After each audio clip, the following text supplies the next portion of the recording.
13 patients décédés à la suite d'une vaccination en Norvège.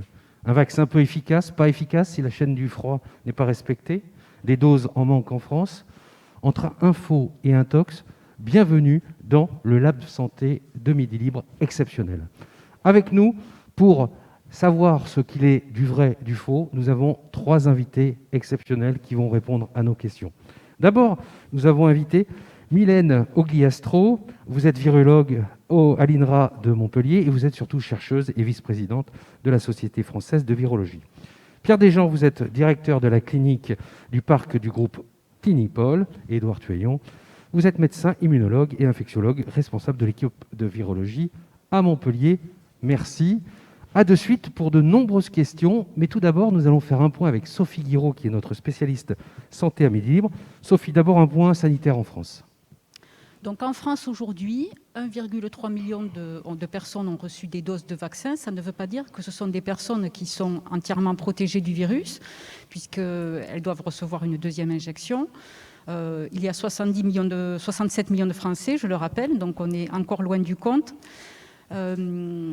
Et d'après les projections du site Covid Tracker, il faudra attendre mai 2024 pour que l'ensemble des Français soient vaccinés. Ça, c'est pour poser un petit peu le débat, Yann.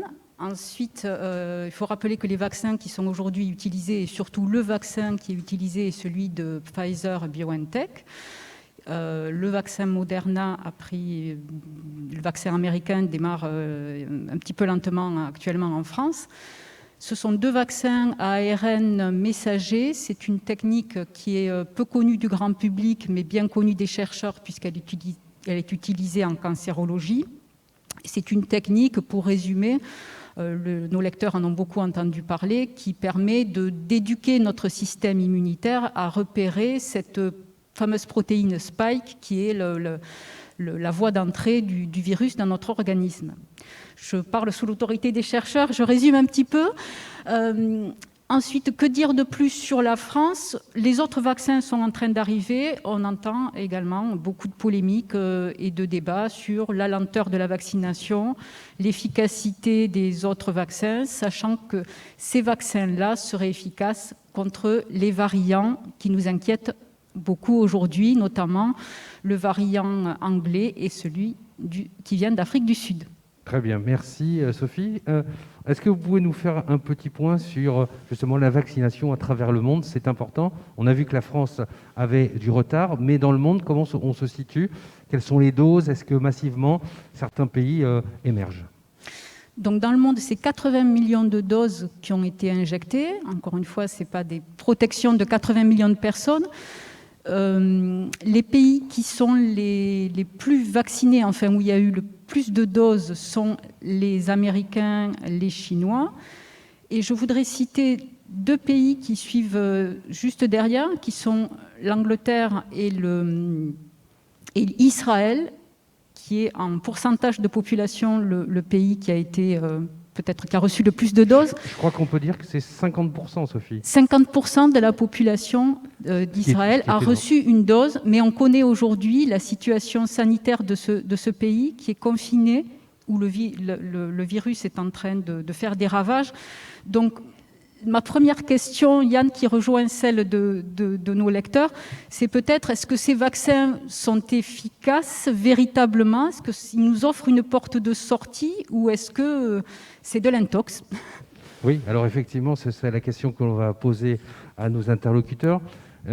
Alors, pour animer aussi ce débat, je crois que c'était intéressant, puisque Sophie, vous avez fait un appel à tous nos lecteurs, et nous avons aussi quelques personnes que nous sommes allés interroger sur le terrain, et qui sont interpellées par la façon dont elles ont un certain nombre d'informations.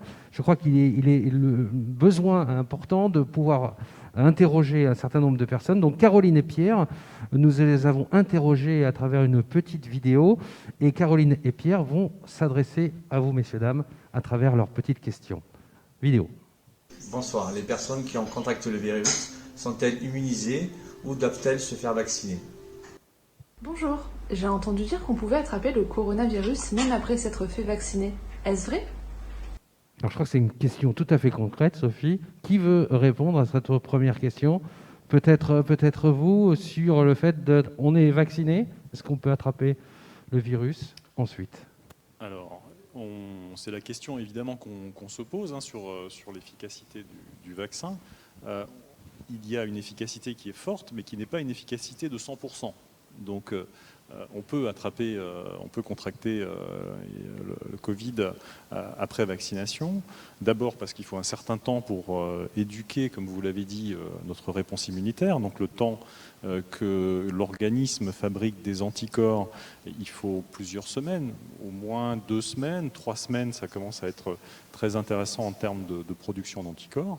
Et puis, c'est bien aussi d'avoir une deuxième dose pour booster le système immunitaire et atteindre enfin la meilleure réponse qu'on peut espérer.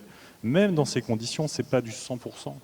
Donc, il est possible d'être infecté, même si on est vacciné, mais ça va être avec un risque qui est beaucoup, beaucoup plus faible qu'une personne qui ne serait pas vaccinée. Et est-ce qu'on est sur des taux de 95-96% de vaccination avec des taux de positivité importants, donc 95-96, mais est-ce que ça veut dire que si on attrape quand même le virus, on aura un Covid moins important ou pas du tout? Ça peut être un Covid violent.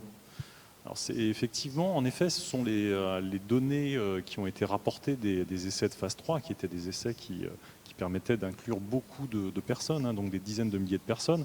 Et on voit que d'une part, la vaccination est efficace pour éviter le Covid, et puis d'autre part, il y a beaucoup moins de formes graves. Donc ça protège de l'infection et ça réduit, ça limite le risque de formes graves.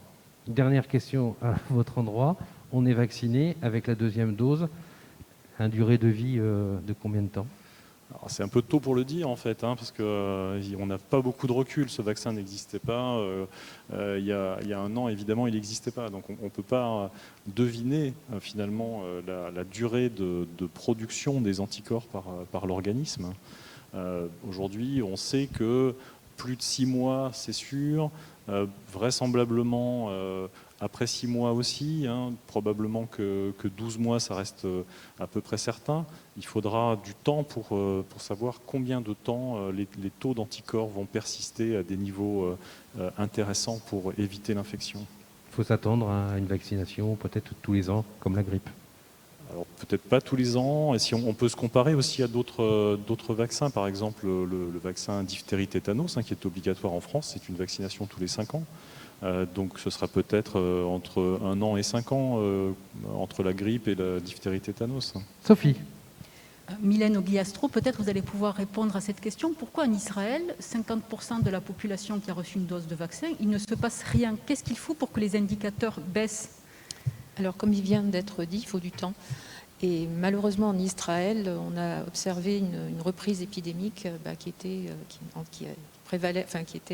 avant le début de la campagne de vaccination. Donc, le début de la reprise épidémique, plus un début de vaccination, plus le délai, font qu'effectivement, les deux événements se superposent et qu'on assiste aujourd'hui à une augmentation du nombre de cas, d'où la décision de confiner pour vraiment protéger aussi la vaccination. Merci. On va peut-être passer, Yann, à des questions très précises qu'on a reçues par écrit de nos lecteurs. Allez-y, Sophie. Beaucoup nous ont interrogés sur les problématiques de contre-indication et de problèmes particuliers de santé. Alors, je vais peut-être demander à Monsieur Desjean, est-ce que ce sont des questions avant de passer à des questions très concrètes, qui se posent beaucoup quand les personnes viennent se faire vacciner dans votre centre à la clinique du Parc? Oui, alors tout d'abord, permettez-moi de faire une parenthèse pour dire la fierté que l'on a à être, nous, le groupe Clinipol, à avoir 3 centres de vaccination. À la clinique du Parc, à la clinique du Pic Saint-Loup et à la clinique Toulouse-Lautrec. Nous sommes le groupe de santé régional qui a accueilli le plus de patients Covid et aujourd'hui, on a l'impression de reprendre la main. Et j'avoue que pour toutes les équipes, c'est très fort et ça nous permet de se projeter dans l'avenir. Pour revenir à votre question, effectivement, il y a beaucoup de questions autour de ces contre-indications. Après, les contre-indications elles-mêmes, je préfère laisser la parole aux experts médecins, mais c'est des questions qui reviennent souvent, même si, dans les faits, peu de patients sont annulés suite aux contre-indications. On a très peu de niveau d'annulation sur les prises de rendez-vous. Pierre Desjans, on peut peut-être poursuivre sur votre fonction première aussi. Vous vous rappelez que vous avez 3 centres. Aujourd'hui, est-ce que vous êtes en manque de doses? Question très concrète. On n'est pas en manque de doses. Alors, il faut savoir que les rendez-vous sont fixés en fonction de la dotation prévisionnelle que l'on a. On ne programme pas de rendez-vous sans avoir la certitude d'avoir les doses. Donc, par rapport à nos rendez-vous, on n'est pas en manque de doses. Mais on serait prêt à en recevoir plus. Alors, c'était ma seconde question. Voilà. Disons on doit être à 70% de nos capacités et on pourrait augmenter. On pourrait augmenter au-delà de nos capacités. Aujourd'hui, tout se passe bien? On n'a pas de souci. On n'a pas de souci. Et vous allez peut-être être dans une phase de 2e dose? Alors, c'est ce qui va arriver dans 15 jours, puisque là, on va commencer les 2e injections. Voilà. Ça peut aller plus vite, les 2e injections, puisqu'il n'y a plus de visite prévaccinale, les documents ont été remplis, donc on accélère un peu plus. Sophie, des questions d'internautes. Alors, question de Nathalie. Il est demandé sur le questionnaire si nous sommes sous anticoagulants. Quel est l'impact du vaccin si nous sommes sous anticoagulants? Alors, il n'y a pas d'impact du vaccin sur la prise d'anticoagulants. Cette question est destinée finalement à évaluer un risque d'hémorragie. Finalement, c'est une injection intramusculaire et si la personne est sous anticoagulants, il va falloir faire un point de compression un peu plus long pour éviter que ça saigne, tout simplement. Donc, c'est la seule raison de cette question. Une question sur la cortisone aussi qui m'a énormément interpellé, Sophie. C'est quelqu'un qui dit: est-il exact qu'une infiltration de cortisone dans le genou pratiquée entre 2 injections de vaccin risque de rendre la protection vaccinale moins efficace en diminuant la réponse de l'organisme? Alors, il n'y a pas de données, c'est une bonne question en effet, hein, Yann, c'est une bonne question, mais il n'y a pas de données précises c'est-à-dire d'études qui auraient évalué la vaccination chez des personnes qui auraient une infiltration et d'autres qui n'en auraient pas eu. C'est vrai que les corticoïdes ont un rôle immunosuppresseur, néanmoins beaucoup de personnes sont sous corticoïdes et sont vaccinées à d'autres vaccins et ça fonctionne quand même bien. Donc on peut dire que la réponse attendue chez cette personne, c'est une bonne réponse vaccinale. Mais c'est vrai que c'est quand même un traitement qui a un rôle un peu immunosuppresseur. Donc il y a une certaine logique à considérer que ce traitement peut réduire peut-être, potentiellement, l'efficacité du vaccin. Mais il n'y a pas de contre-indication en tout cas. Sophie. Donc une question d'Hubert qui a 85 ans, qui est diabétique de type 2. Qui a mal réagi à un traitement, qui a une allergie au Tavanic, qui a fait un décollement des rétines, et il s'inquiète à l'heure de se faire vacciner. Alors, en effet, cette question de Hubert que vous m'avez transmise hier précisait aussi que Hubert avait fait un choc anaphylactique, donc une allergie grave. Et là, on est dans la principale contre-indication. Pour les personnes qui ont une allergie grave, donc de type anaphylaxie, en effet, il y a une contre-indication. Et donc, pour lui, il va falloir que le médecin évalue le bénéfice et le risque à pratiquer cette vaccination. Et potentiellement, il y aura une contre-indication à le faire vacciner. Mais sur ces contre-indications, est-ce que le principe général, c'est d'être renvoyé chez son médecin traitant il posera un bon diagnostic en fonction de la pathologie de tel ou tel patient? Tout à fait. Micro bien près de la bouche. Plus près de la bouche, d'accord. Merci. Tout à fait. Le médecin traitant peut poser les questions ou le médecin... souvent aujourd'hui, je crois que c'est ce qui se fait chez vous, hein, c'est probablement un médecin au moment de la vaccination, au moment de la première injection. Oui, tout à fait. Il y a toujours une visite prévaccinale, voilà, avec un questionnaire de santé. Et les médecins sont en capacité, à partir du questionnaire, de déceler les contre-indications majeures comme celles que vous évoquez. Est-ce que justement sur ces contre-indications, parce que quand on passe en vaccination, vous allez peut-être nous répondre, Monsieur Desjans, c'est que au préalable, il y a ce questionnaire. Est-ce qu'il y a un stop qui peut être fait immédiat avec le médecin? Tout à fait, tout à fait. Vous avez eu des cas? On a eu, je crois, 1 ou 2 cas comme ça. Je ne peux pas vous dire exactement, mais oui, de personnes qui sont récusées au dernier moment. Alors, ça peut être pour des raisons médicales, mais aussi pour des raisons de déclaratif. Quelqu'un qui se déclare de moins de 75 ans, avec des comorbidités, et qui à l'interrogatoire, on peut s'apercevoir que en fait, ça a été un peu forcé. Là, on peut récuser. Il faut rester dans les clous de l'éligibilité. Mais sinon, nous n'avons pas d'annulation particulière. Sophie, d'autres questions? On va voir la question qu'a posée Luc de Gignac, qui repose jusqu'où peuvent aller les problèmes qu'on peut avoir avec ce vaccin. Alors, question de Luc. On la voit, elle apparaît. Qu'est-ce qui provoque les allergies du vaccin? Peut-on vraiment en mourir? Alors, vous avez parlé de qu'est-ce qui pouvait provoquer, peut-être. Est-ce qu'on peut en mourir, tout simplement? Est-ce que ça peut aller jusque-là? Alors, en effet, un choc anaphylactique est possible. On considère qu'il y a dans le vaccin, y compris dans le vaccin Pfizer, qui est un vaccin qui n'a pas d'adjuvant, et un vaccin ARN sans adjuvant.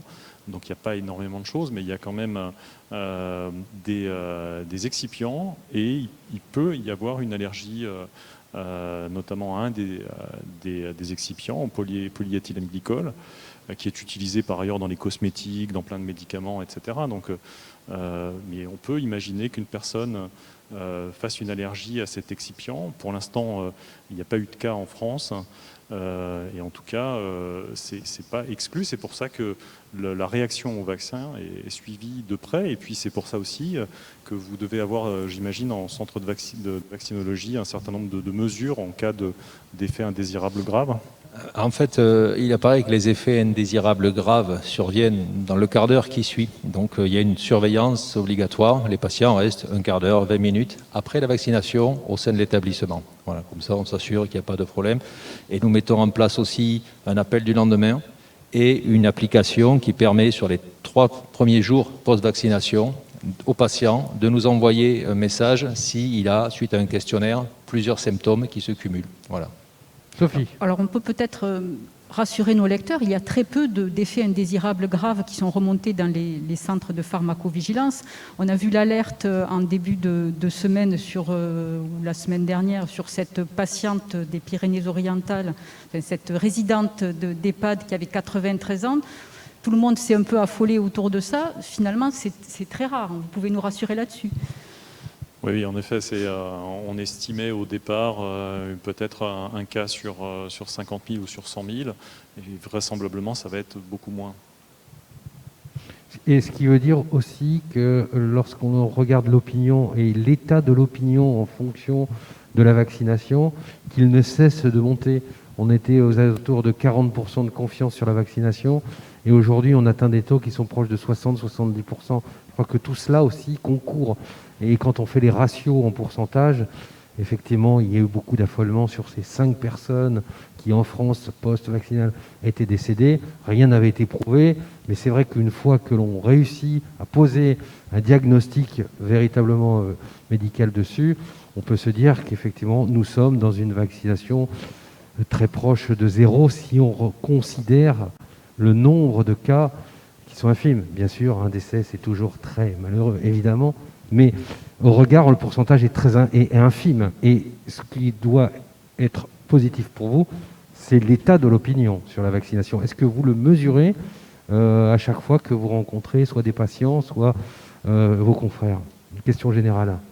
L'état de la vaccination, de l'opinion sur la vaccination. Mylène Ogliestro. Oui, je crois que ce que vous venez de le résumer, le niveau d'adhésion de la population augmente de manière significative. On est, je crois, le dernier sondage que j'ai vu à 72% d'adhésion. Donc ce qui montre quand même, alors c'était normal de se poser des questions au début parce que c'était une vaccination de masse pour laquelle il y avait peu d'antécédents, en tout cas dans nos pays.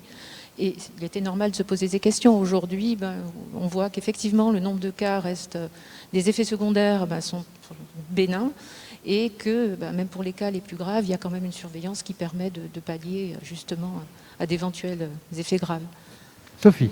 Question de Samy, très concrète également, qui a été vacciné le 26 janvier, qui doit avoir une infiltration le 17 février. Il s'interroge pour savoir s'il peut se faire vacciner. Oui, donc il n'y a pas de contre-indication sur cet acte médical. Donc en particulier, s'il a été vacciné, c'est qu'il appartient à un groupe à risque. Et donc là, là en ce moment, les personnes qui sont prioritaires sont des personnes qui ont le niveau de bénéfice individuel le plus élevé.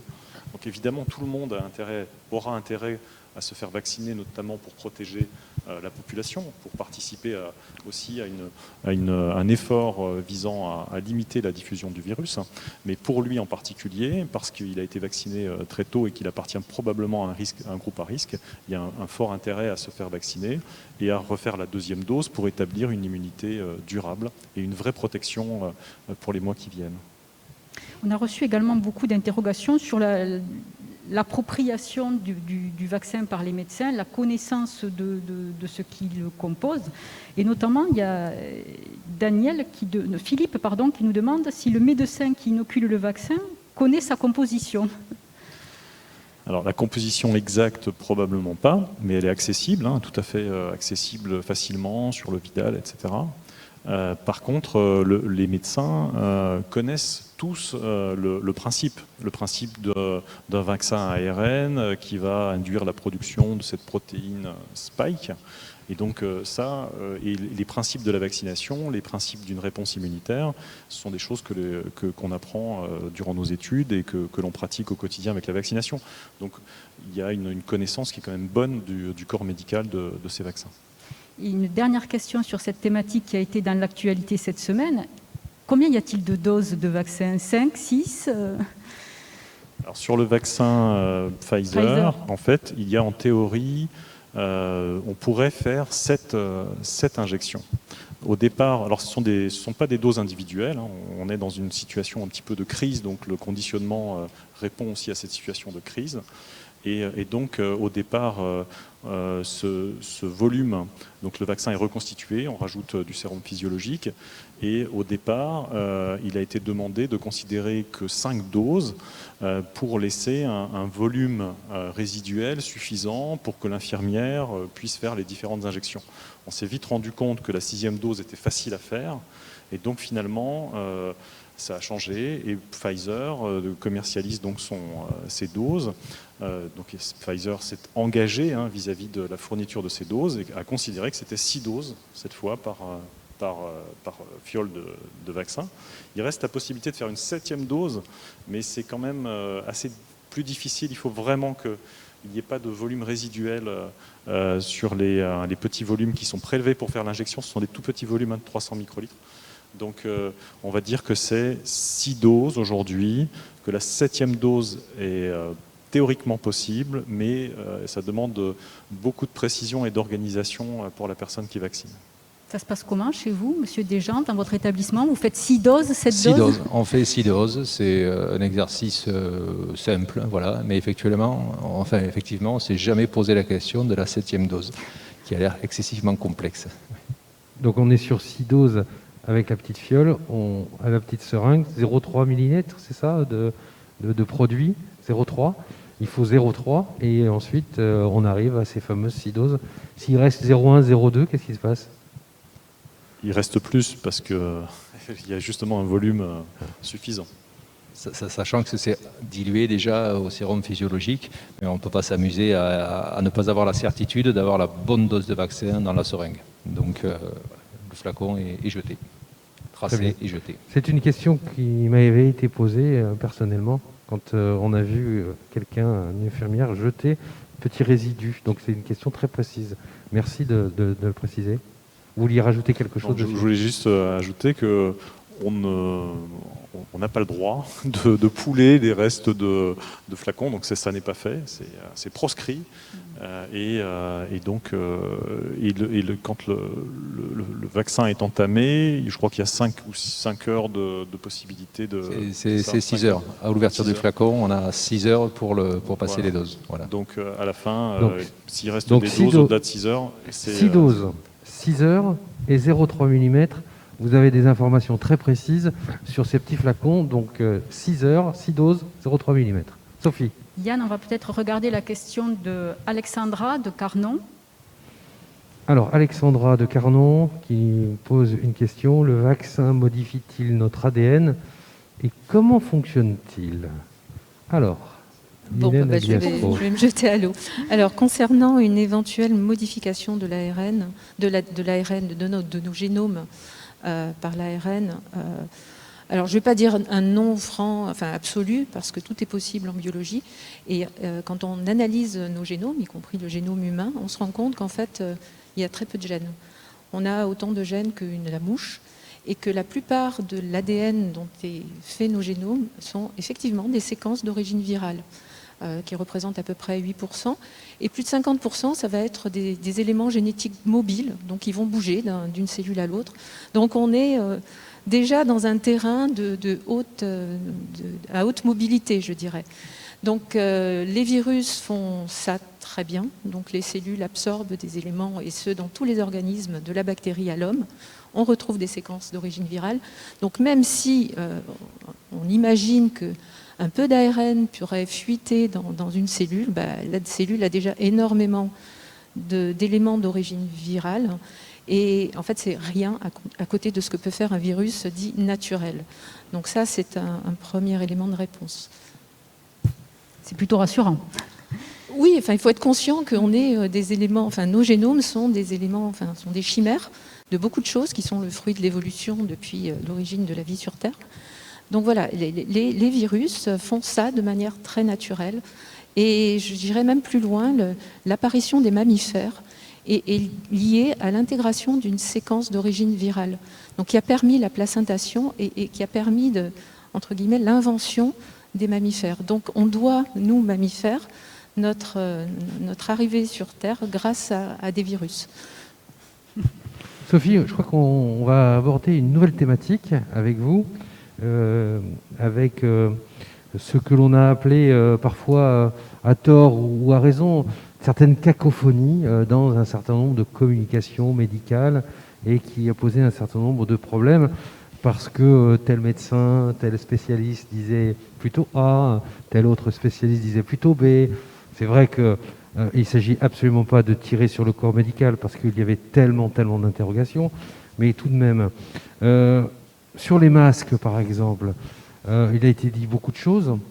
Je ne reviens pas, il y a un an, les masques, on se souvient, ne servaient à rien. Aujourd'hui, on nous dit que les masques servent. Qui peut avoir un avis pertinent sur le port du masque, et notamment face à certains virus dont on dit qu'ils seraient plus prégnants si on ne porte pas des masques plus marqués, et en tout cas les FFP2, certains pays ont d'ores et déjà dit qu'il fallait préconiser plutôt ces masques. Vous voulez répondre, Edouard Thuéon? Mylène Agliastro, peut-être. Je te laisse commencer. Alors Mylène, à vous. Le port du masque. Le masque, il est efficace. C'est-à-dire le port du masque. Moi, j'en porte un masque en tissu et je continue à porter le masque en tissu. Il y a débat là-dessus. Pardon. Il y a un débat sur votre masque. Il a été montré quand même, l'efficacité du masque a été scientifiquement prouvée. Donc, le but est d'éviter que je contamine l'autre. Et ça simplement en bloquant les postillons, donc toutes les sécrétions que je vais émettre et dans lequel il y aura potentiellement du virus. Et si l'autre est protégé aussi, ça va faire une double protection. Donc la probabilité que j'infecte quelqu'un en portant un masque devient faible. Donc ça, c'est un premier point. Ensuite, il faut imaginer que le virus, bien sûr, il va sortir dans ses sécrétions, mais il ne sort pas tout nu. C'est-à-dire qu'il va être entouré de mucus, il va être dans une vésicule de liquide qui fait que selon la taille de la vésicule, effectivement, il va rester bloqué dans un masque, dans la fibre du masque. Concernant le niveau de protection supérieure, effectivement, pour les personnels soignants, il est peut-être, ça je pense qu'ils le font déjà en hôpitaux, de façon à se protéger soi-même. Donc il y a les deux composantes. Pour le public, il y a se protéger les uns les autres, et puis pour le personnel médical, il y a se protéger soi quand on est en consultation. Tout à fait, je suis tout à fait d'accord avec ce qui vient de dire. Le masque, pardon de vous couper, le masque que vous portez actuellement, c'est le masque que vous préconisez pour tous les virus et tous les variants? Alors, il y a effectivement une modification depuis peu avec ces variants qui émergent et qui ont une plus grande capacité de transmission interhumaine. On sait qu'il y a effectivement ces gouttelettes, ces postillons qui jouent un rôle important et qui sont vraiment bloqués de manière très efficace par les masques que l'on porte, qu'ils soient en tissu ou que ce soit des masques chirurgicaux de ce type. Mais il y a aussi des aérosols. Et c'est la raison pour laquelle il y a cette recommandation forte qui est importante, que vous avez entendue, selon laquelle il faut aussi aérer les pièces. Et on sait qu'il y a eu par exemple des contaminations dans des bus qui étaient mal ventilés, des contaminations de personnes qui étaient à l'arrière du bus, alors que la personne qui était infectée était à l'avant du bus. Et donc ça s'est fait par circulation de l'air dans un bus où il n'y avait pas un renouvellement de l'air dans l'habitacle. Et donc finalement, on voit que ces aérosols, c'est aussi un mode de contamination possible. Et c'est la raison pour laquelle il y a eu des modifications suite à l'apparition des variants sur la distance, considérée comme distance nécessaire, 2 mètres, alors qu'avant c'était 1 mètre, et puis cette alerte sur la possibilité qu'éventuellement il faudrait renforcer la protection par les masques. Donc ça c'est encore à définir, mais en tout cas probablement qu'on a un peu moins d'efficacité sur nos masques avec ces nouveaux variants, et c'est pour ça qu'il y a cette discussion. Pierre Desjean, préciser sur la différence entre gouttelette et aérosol. Donc la gouttelette est relativement grosse, ça fait plus de 2 microns, et va sédimenter, donc va très vite tomber. Contrairement à l'aérosol, qui sont des très fines particules, ultra fines, et qui vont rester en suspension dans l'air. Donc c'est pour ça qu'il y a cette question, ce sujet de la diffusion du virus via les aérosols. Pierre Desjean, comment ça se passe dans vos établissements? Quel type de masque porte votre personnel? Quel type de masque imposez-vous aux personnes qui viennent dans vos établissements? Aujourd'hui, le masque chirurgical est imposé à tous les visiteurs, tous les patients, dans la mesure du possible, bien sûr. On rappelle le masque chirurgical, il s'appelle le F. Ah non. Le FFP2, c'est encore un autre masque. Le chirurgical, c'est celui que l'on porte. C'est celui-là, d'accord. Celui-là, voilà. Et le masque FFP2, pour schématiser, en gros, le FFP2 va protéger le porteur et l'environnement. Le chirurgical va protéger l'environnement. Voilà. Le FFP2, c'est pas ce dont on a le plus, mais aujourd'hui, on a moins de problèmes d'approvisionnement. Et lui est préconisé dans tout ce qui est geste invasif ou geste à proximité du patient, voilà, pour des spécialités particulières, au bloc opératoire ou autre. Voilà. Donc avec l'arrivée des variants, vous ne vous posez pas la question d'équiper un peu plus en FFP2? Et on se pose la question, mais on s'en remet aux données de la science. Nous avons un infectiologue à la clinique et nous suivons ses avis. Sophie, on continue. Beaucoup de questions encore. Question sur la 2e dose de vaccin. C'est M. Lacombe qui nous envoie cette question. Il demande s'il doit recevoir la 2e dose à 42 jours, si ce sera efficace à 100%. Ah oui, alors il y a eu un gros débat, puisqu'on manquait de doses, donc il a fallu reculer jusqu'à 6 semaines, mais je crois que le gouvernement et Olivier Véran ont apporté des réponses assez claires, assez précises. Je crois que la 2e dose va être sur 3 semaines. Vous pouvez confirmer? Alors donc effectivement, en France, on peut retarder cette 2e dose jusqu'à au maximum 42 jours. 6 semaines. C'est la recommandation en France, mais c'est aussi la recommandation OMS et c'est aussi la recommandation du CDC américain. Cette recommandation, elle n'est pas basée sur les essais de phase 3 qui ont inclus beaucoup de personnes. Elle est basée sur des données qui étaient plutôt des données issues des premiers travaux de Pfizer, parce que là on parle de la vaccination et du schéma vaccinal de Pfizer. Et ce sont des données qui n'ont pas été publiées, mais qui ont été communiquées aux agences nationales ou internationales. Et donc sur la base de ces données, on voit que la réponse est aussi efficace à 42 jours qu'à 21 jours. Donc de ce fait, la recommandation s'est élargie en quelque sorte, en tout cas est plus souple. Alors ça correspond à des données qui sont expérimentales, qu'on a observées, mais ça correspond aussi à ce que l'on sait d'une réponse immunitaire. La plupart du temps, après la première réponse, si on vaccine 1 à 2 mois après, ça marche très bien. La plupart des vaccins utilisent ce schéma. C'est le cas pour l'hépatite B, c'est le cas pour le papillomavirus. Donc il n'y a rien de surprenant à porter de 3 semaines à 6 semaines la vaccination. Et le gouvernement a décidé. Elle vient de prendre une position assez claire. Et le claire. gouvernement, je crois, considérait que c'était tout à fait acceptable. peut-être préciser là-dessus peut-être les inquiétudes que l'on a ne sont pas effectivement sur le niveau de protection qui semble, comme cela vient d'être dit, c'est plutôt sur l'extrême circulation du virus actuellement qui fait peser des craintes aussi sur les pressions qui pourraient être exercées sur le virus de par la vaccination et de fait des échappées quelque part du virus qui se sentiraient un peu sous pression. Et donc c'est plutôt pour vraiment limiter au maximum la circulation virale que je crois les préconisations étaient davantage de maintenir le délai de vaccination dans ce qui avait été testé. Vous, à Clinipol, dans votre centre, dans vos 3 centres, vous allez aborder bientôt cette deuxième dose. Vous êtes déjà en prise de rendez-vous avec les patients de la première dose ? Forcément, puisque aujourd'hui, la prise du premier rendez-vous et la vaccination déclenche le deuxième rendez-vous. Voilà, pour que ce soit programmé, que les gens soient systématiquement vaccinés en deuxième injection. J'ai une date. Vous avez déjà les 2 rendez-vous. Et j'ai déjà mon deuxième rendez-vous qui est à 3 semaines. Qui est à 4 semaines selon les préconisations qui étaient données au préalable. Et aujourd'hui, nos tutelles nous demandent de maintenir. Voilà. Et ensuite, on suivra, nous, les recommandations et on s'adaptera. Aujourd'hui, je suis dans le schéma de la vaccination avec vous. Je vous appelle. J'ai un rendez-vous à combien de jours ? Alors, première injection, je ne sais pas. Mais deuxième injection, à 28 jours après la première. Voilà. Et sur une première injection, vous ne pouvez pas me donner un rendez-vous ? J'ai plus de 75 ans. C'est tutelle. Alors, on peut vous prendre en liste d'attente, mais ça va être compliqué. En revanche, on a des recommandations qui sont de ne prendre les rendez-vous qu'avec 4 semaines de projection. Donc on ne peut pas vous dire aujourd'hui, à plus de 4 semaines, comment je peux vous donner un rendez-vous. Et vous vous doutez bien qu'à 4 semaines, tout est plein. On va quand même vérifier cette histoire de plus de 75 ans parce que c'est peu crédible. On va regarder sur votre carte d'identité. C'est promis. Merci de tout vérifier, c'est bien. C'est bien. C'est un peu notre métier avec Sophie, on essaye de vérifier. Merci. Sophie, on continue. On a une question audio d'Angélique qu'on va peut-être écouter. On l'a abordée tout à l'heure, mais peut-être qu'on va avoir besoin d'une réponse beaucoup plus précise. Donc on écoute Angélique. Alors, Angélique. Bonjour, alors moi je voudrais savoir si ce vaccin est un vaccin qui sera efficace à vie ou ça sera un vaccin comme celui de la grippe qu'il faudra renouveler tous les ans. Alors c'est vrai qu'on a un petit peu abordé cette question tout à l'heure.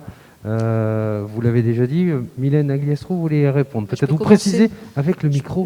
Oui, pardon, je peux commencer. Alors, il s'agit d'une épidémie qui a démarré il y a 1 an tout juste. Donc on a très très peu de données sur le niveau, sur la durée de la réponse immunitaire. Donc ça, il n'y a que le temps qui va nous permettre de le dire. Voilà. La seule chose qu'on peut dire à l'heure actuelle, c'est sur la mesure de l'immunité qui est conférée par l'infection par le vaccin. Elle ressemble à ce qu'on sait pour d'autres virus. Voilà. Maintenant, seul le temps va nous permettre de donner une réponse sur la durée de cette immunité.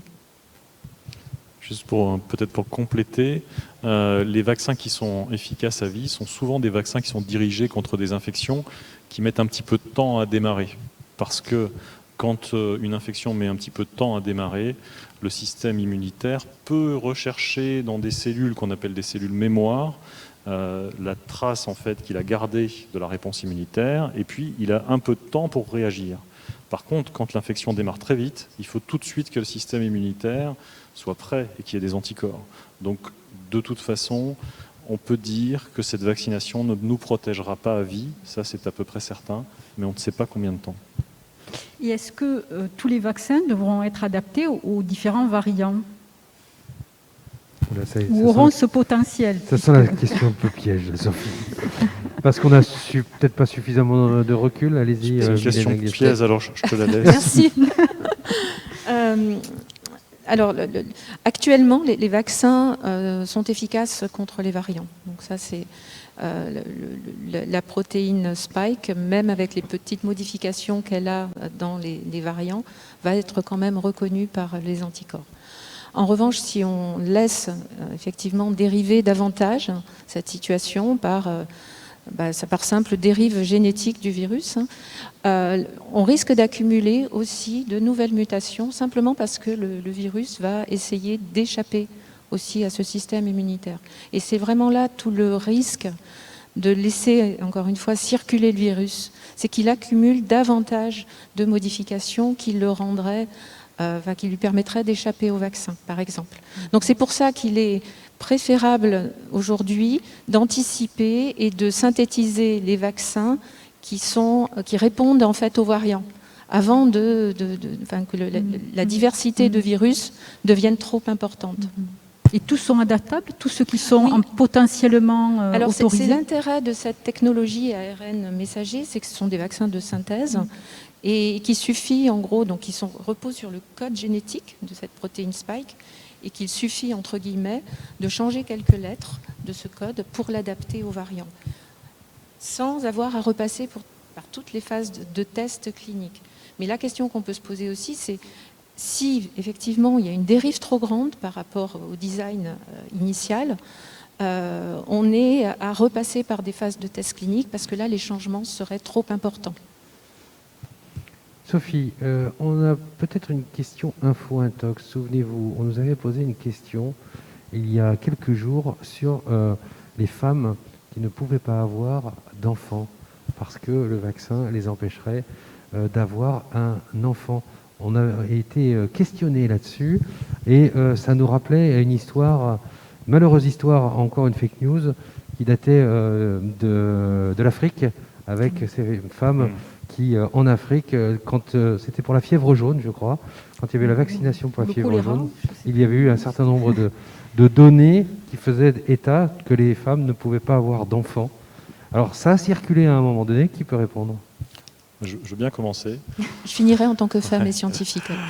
Donc cette fake news vient d'une information qui est bien réelle, qui est que, comme l'a dit Mylène, des protéines produites initialement par des virus que nous avons archivés dans notre système, dans notre génome, sont indispensables à la placentation. C'est indispensable. Mais cette protéine, elle est très différente de la protéine spike. Donc il n'y a pas de réaction croisée entre la réponse immunitaire contre cette protéine spike et notre protéine qu'on s'est appropriée et dont nous avons besoin. Donc je pense que cette fausse information vient d'un fait bien réel. Et comme souvent avec ces rumeurs, il y a une déformation à partir de données qui sont réelles. Mylène, oui, peut-être juste pour compléter, l'analyse des génomes, donc du génome humain y compris, ne montre pas de signe d'intégration de coronavirus. Donc voilà, le lien me semble effectivement un peu tiré par les cheveux. Très loin. Très bien. Merci pour cette réponse. Sophie, on a une pastille vidéo ? Oui, on va écouter Rémi peut-être de Beaucaire, alors toujours sur des fake news ou pas, enfin on ne sait pas, on l'écoute.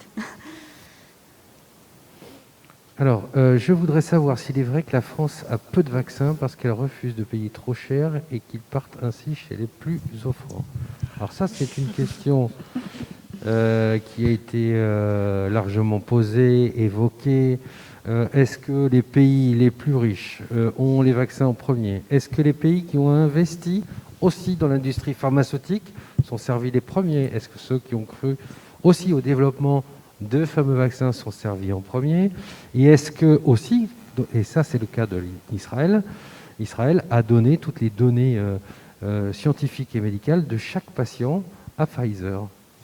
Alors, c'est large. C'est la question du jour, puisque c'est la question aujourd'hui face à... Vous savez que Astra a réduit ses engagements, en tout cas cherche à le faire vis-à-vis de l'Union européenne. Et là, on touche le point clé, c'est que la négociation pour les 27 s'est faite entre l'Union européenne et 6 laboratoires pharmaceutiques qui ont été identifiés comme étant les plus prometteurs il y a des mois de cela. Donc l'idée, c'était d'avoir une démarche de négociation qui soit commune pour négocier pour 450 millions de personnes, être en position de force et surtout avoir un principe de solidarité selon lequel les États européens les plus riches ne seraient pas les servis en premier. Donc tous les États européens seront servis à la même vitesse, c'est-à-dire en fonction de leur population. En France, c'est 15% de ce qui est produit. Aujourd'hui, on n'a que Pfizer. Donc 15% de ce que produit Pfizer arrive à la France. Le problème, et c'est le débat d'aujourd'hui, enfin, en tout cas dans la presse, c'est que les négociations sont restées secrètes. Il n'y a eu aucune remontée. Et donc, il y a un certain manque de transparence, semble-t-il. Et puis l'autre point, c'est que les Britanniques qui sont sortis de l'Union européenne, effectivement, ont pu négocier, payer plus cher vraisemblablement, et ils ont beaucoup plus de doses. Donc ils sont très en avance par rapport aux autres pays de l'Union européenne sur la vaccination. Donc il y a des problèmes de logistique, ça appartient à chaque pays, mais il y a des problèmes de doses qui sont précommandées. Et là, on a 15% de ce qui peut être livré et on n'aura pas plus. Et après, c'est des problèmes de production par l'industrie pharmaceutique. Une information sur Israël, elle n'a pas du tout été contredite, à savoir que le gouvernement israélien, lorsqu'il a négocié justement avec le labo leur a demandé la traçabilité de chaque patient. Est-ce que ça, c'est entendable d'un point de vue médical, d'un point de vue éthique? Et on comprend qu'aujourd'hui, Israël soit vacciné à plus de 50% de la population, puisqu'ils ont été massivement dotés en doses. Mylène Agliastro. Je n'ai pas de réponse à ça. Je ne suis pas dans le secret des stratégies de vaccination. Vous n'étiez pas dans le secret? Non, désolé. Ce que je peux dire, c'est que notamment pour compléter, c'est qu'en Europe, les entreprises, et même aux États-Unis, ont reçu énormément d'argent public pour développer ces vaccins. Et donc l'idée pour l'Europe, et il me semble légitime, c'est de ne pas payer ces vaccins 2 fois.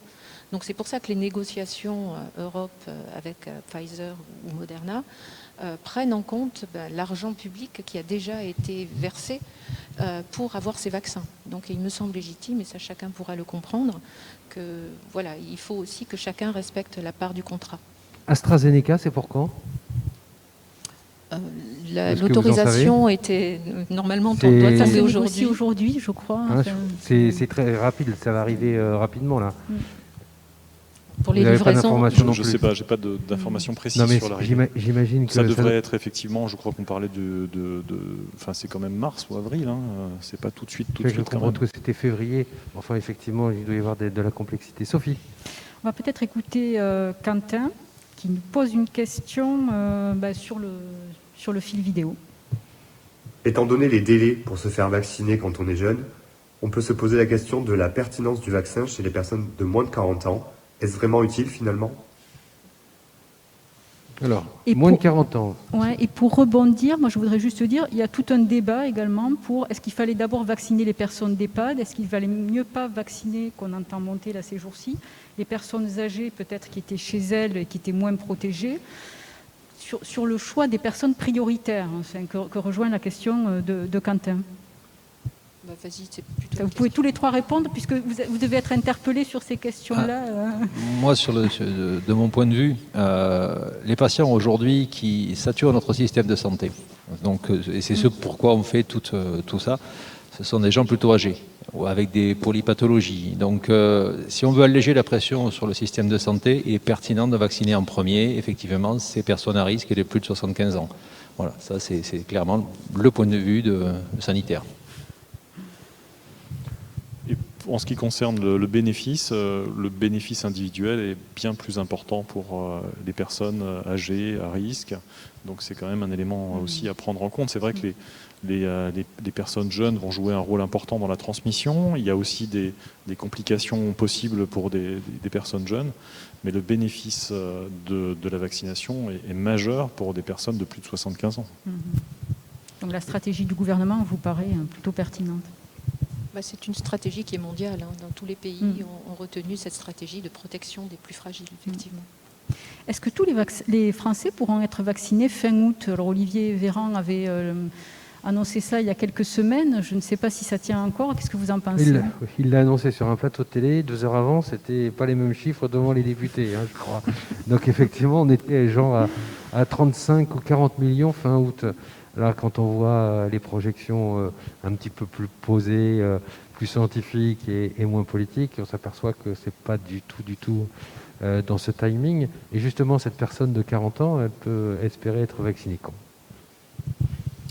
Il y a tellement de paramètres qu'on ne maîtrise pas. On ne maîtrise pas la capacité de production de l'industrie pharmaceutique, on ne maîtrise pas l'ensemble. Pour l'instant, il manque encore des données dans les essais de phase 3, donc on ne sait pas quels vaccins vont être approuvés. On ne sait pas si ces vaccins qui vont être approuvés vont l'être pour l'ensemble de la population. Par exemple, le vaccin Astra, il est très possible qu'il ne soit pas indiqué chez les immunodéprimés. Donc il y a un nombre de paramètres encore qu'on ne maîtrise pas, qui ne permet pas de répondre à cette question, en fait, précisément en tout cas. Il y a trop d'inconnus dans l'équation pour fixer un chiffre précis et fiable sur la vaccination sur le deuxième semestre de l'année. Pierre Desjean, vous, à Clinipol, quel est votre, j'allais dire, moyen d'action? Vous allez me dire pas grand-chose, mais quel est votre moyen de communiquer auprès de vos personnels, de vos patients qui vous interrogent sur l'arrivée de ces doses? Vous nous avez dit, on fait avec ce que l'on a, mais quelles sont les remontées, soit de prise de parole de vos dirigeants politiques, en direction de donnez-nous plus de doses, permettez-nous de... Quelles sont les actions que vous menez? C'est tout à fait ça, c'est relancer nos tutelles pour dire qu'on est prêt, mais je dirais que ça se fait en bonne entente. C'est faire remonter le message de dire que sur le terrain, les équipes sont prêtes à vacciner massivement, malgré la difficulté logistique de Pfizer-BioNTech. On attend avec impatience des vaccins monodoses qui se conservent au réfrigérateur classique, parce que là, ça pourrait être l'explosion des centres de vaccination. Mais aujourd'hui, on a bien conscience que les autorités font avec ce qu'elles ont. Et qu'on peut insister pour avoir des doses. On remonte des listes de personnel à risque qui nécessitent la vaccination. On remonte le nombre de rendez-vous qu'on ne peut pas servir. Mais on ne peut pas aller beaucoup plus loin. Donc c'est des actions. Est-ce qu'il y a par exemple chez vous, je ferme la parenthèse, du personnel qui n'est pas encore vacciné? Oui, il nous reste encore des personnels qui sont éligibles à la vaccination. Et j'insiste bien sur le fait de l'éligibilité des personnels, c'est-à-dire plus de 50 ans ou avec des comorbidités. Il y a encore des personnels qui ne sont pas vaccinés. Vaste sujet qui parfois fait un peu froid dans le dos. Et on insiste énormément pour arriver à faire une première injection sur ces personnels-là, parce que c'est vraiment pour nous primordial. J'imagine. Sophie. Question peut-être plus économique, je ne sais pas lequel d'entre vous va s'en emparer, mais est-ce que la vaccination est une poule aux œufs d'or pour l'industrie pharmaceutique? Si ça marche, oui, clairement. Donc Pfizer est en train de s'assurer à l'avenir pour... Alors, ce qui a fait le succès de Pfizer, peut-être le répéter, c'est pas le vaccin, c'est le Viagra. Donc je pense qu'ils ont d'autres œufs, cette poule a d'autres œufs. En revanche, il est clair que si cette technologie fonctionne, parce qu'elle n'a pas été mise au point par Pfizer, Pfizer n'est que l'exécutant quelque part. Il a mis à disposition un système de production, mais c'est cette société, donc BioNTech ou Moderna aux États-Unis, qui ont vraiment développé, et peut-être plus BioNTech, qui a recruté la chercheuse qui était à l'origine de cette découverte. Oui, bien sûr, ça va peut-être aussi représenter des perspectives pour tout un tas de petites entreprises qui pourraient développer, parce qu'il s'agit vraiment d'une stratégie, si les résultats se confirment, vraiment très innovante et qui promet de nombreuses avancées en médecine et en infectiologie. Donc ce vaccin va faire progresser aussi les connaissances ou les solutions pour d'autres maladies. Complètement. Et la production de vaccins n'est pas le type de production pharmaceutique la plus intéressante, parce que des infections ou des pathologies chroniques pour lesquelles les gens prennent un traitement tous les jours sont très rentables. Si on regarde ce qu'on appelle les blockbusters de l'industrie pharmaceutique, c'est souvent sur des médicaments qui sont administrés sur des durées plus longues, voire très longtemps. Un vaccin, il y a 2 doses, on peut le renouveler peut-être l'année d'après ou dans 2 ans, mais enfin le coût du vaccin Pfizer, c'est autour de 12 €. Enfin, c'est pas des coûts extraordinaires. Donc c'est rentable, c'est sûr. Celui qui gagne la course, Pfizer a gagné en quelque sorte la course, est bien positionné à un produit efficace, donc ça va être très rentable. Il y en a beaucoup qui vont aussi perdre qui auront fait des investissements qui ne vont pas être couverts. Et donc finalement, je pense qu'il n'y a pas de scandale de ce côté-là, en fait. Et en tant que professionnel de la santé, question qui s'adresse à tous les trois, est-ce que quand vous regardez cette bataille, cette compétition mondiale à travers tous ces labos qui viennent de tous ces pays, et vous vous dites il en manque un, il manque la France, le pays de Pasteur, et oui. et qui n'est pas là du tout dans la course, qui s'est retiré. Je parlerai pour la recherche académique. Et qui se retrouve peut-être en deuxième division. Alors Sanofi a quand même des candidats, 2 en tout cas à ma connaissance, et il n'est pas exclu qu'ils arrivent un peu en retard, mais avec des produits intéressants. Il est prévu, je crois, en fin d'année.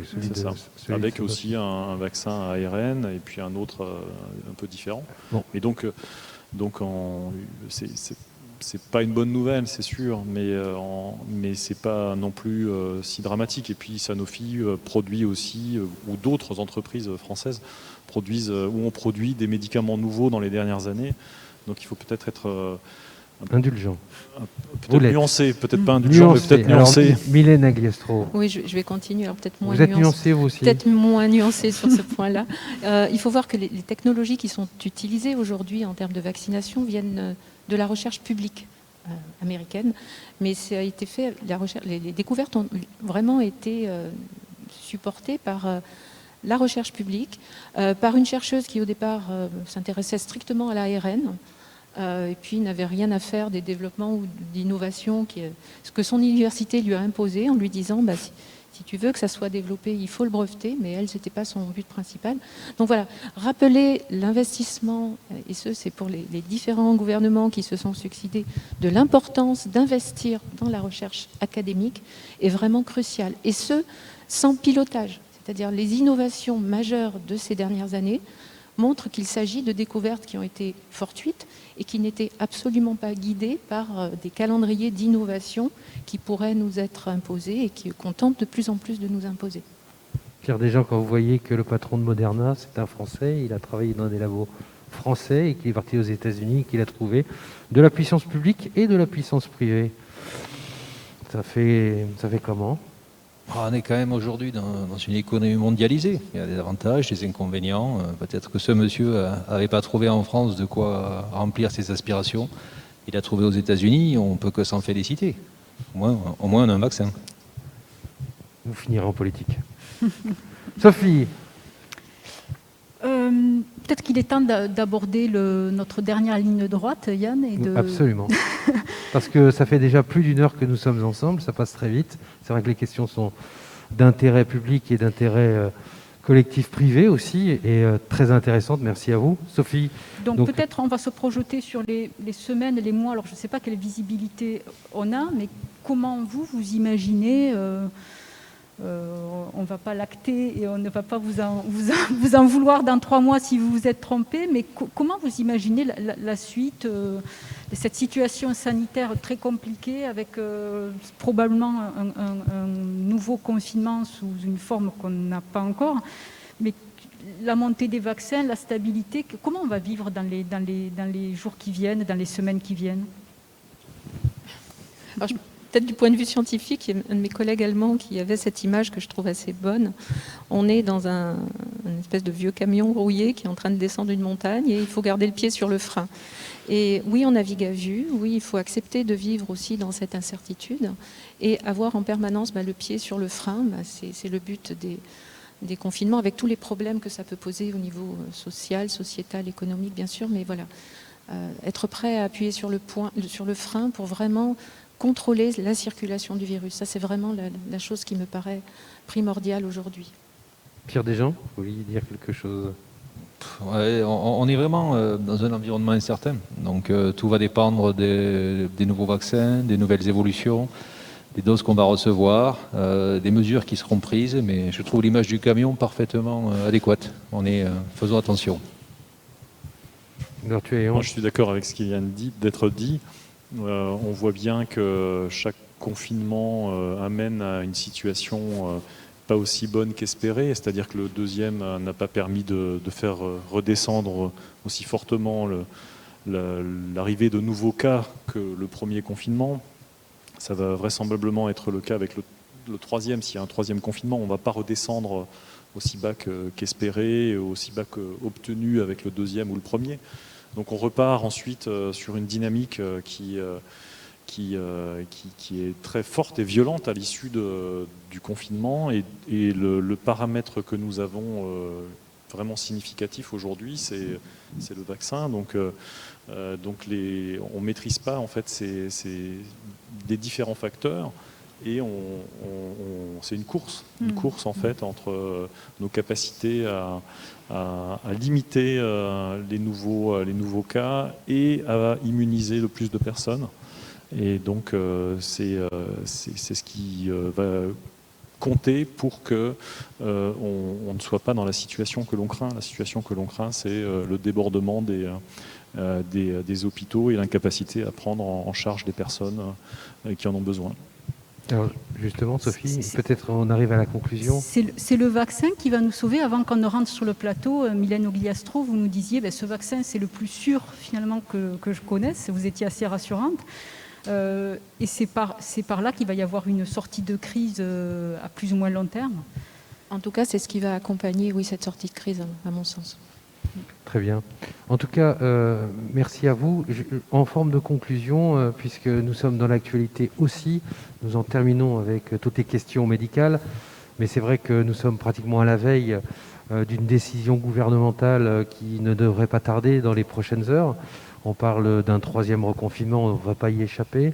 Vous, d'un point de vue médical, d'un point de vue votre regard sur la situation épidémique qui est sur le pays, on ne va pas échapper à un 3e confinement. Quelle serait votre préconisation, votre regard sur ce qui se fait ailleurs, ce qui va être préconisé et qui est sur la table en France? Vous diriez on doit y passer pour couper la chaîne de transmission? Je ne sais pas, en fait. Ce que je constate, c'est que tous les États européens ont été impactés très fortement, qu'il n'y a pas de bon élève, en tout cas d'élèves suffisamment bons pour servir d'exemple indiscutable. Et donc, on ne peut pas dire que quelqu'un s'en soit sorti sans dégâts. Donc c'est difficile de dire dans l'injonction il faut faire ceci ou faire cela. On voit la difficulté. Moi, je n'ai pas d'avis, en fait, en tant que scientifique ou de médecin, je n'ai pas d'avis sur la. Je sais que tous les choix possibles sont quelque part des mauvais choix, parce qu'il y a un impact en santé du confinement qui est très fort. Et parce que quand on doute du confinement, il suffit de discuter avec les collègues de réanimation, de faire un petit tour dans ces services, de voir la tension, le stress et vraiment le caractère dramatique de la situation. Et on revient tout de suite sur l'idée que néanmoins, il faut vraiment avoir une politique très dynamique pour limiter l'épidémie.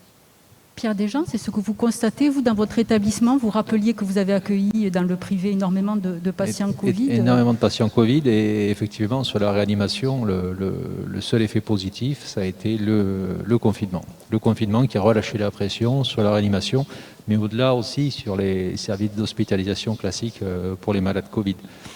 Il faut quand même bien mettre en exergue que le confinement a créé un gros retard de prise en charge pour les pathologies hors Covid, et qu'effectivement ça pose des soucis, et qu'il faut quand même maintenir et encourager les gens, même en cas de confinement, à continuer à consulter leur médecin et à continuer à venir dans les établissements, parce que le Covid n'arrête pas tout le reste, donc il faut vraiment insister là-dessus. On vous laisse conclure, Mylène Ogliastro. Je vais peut-être apporter une note un peu plus optimiste, je ne sais pas, mais au final, ce qu'on voit de cette pandémie, c'est qu'elle montre les fragilités de nos sociétés. C'est une maladie qui a touché beaucoup les pays riches, et dans les pays riches, les plus pauvres d'entre nous. Donc il faut prendre acte, au final, de ce que ce virus nous enseigne, et d'avoir un regard plus large sur l'émergence de ces pathogènes, qui sont corrélés aussi à des profonds changements environnementaux. Donc voilà, que chacun aussi repense un petit peu peut-être à le rôle, à chacun, le rôle qu'on peut avoir nous dans la société, et voilà, essayer de se projeter sur quelles sont les leçons. Alors on n'est pas encore à l'heure des bilans, mais déjà on peut en faire quelques-uns, sur la mondialisation, sur la circulation extrême des personnes et des biens. Donc voilà, c'est peut-être se projeter sur ce monde d'après. Et ça, je fais confiance à la jeunesse. Alors, au-delà de ce message un peu peut-être anxiogène, pour inventer le monde de demain, parce qu'on va avoir besoin de créativité. Merci en tout cas, merci à tous, merci Mylène Agliastro, merci Édouard Tuaillon, merci Pierre Desjans d'être venu. Sophie, je crois que c'était très riche. Merci pour votre concours, évidemment. Vous retrouverez l'ensemble de ce débat dans Midi Libre demain à travers son édition papier. Vous pouvez nous retrouver très rapidement à travers ces Lab Santé. En tout cas, merci, à très vite pour un prochain Lab Santé exceptionnel sur le virus et pourquoi pas d'autres pathologies. En tout cas, on vous souhaite une seule chose, protégez-vous bien.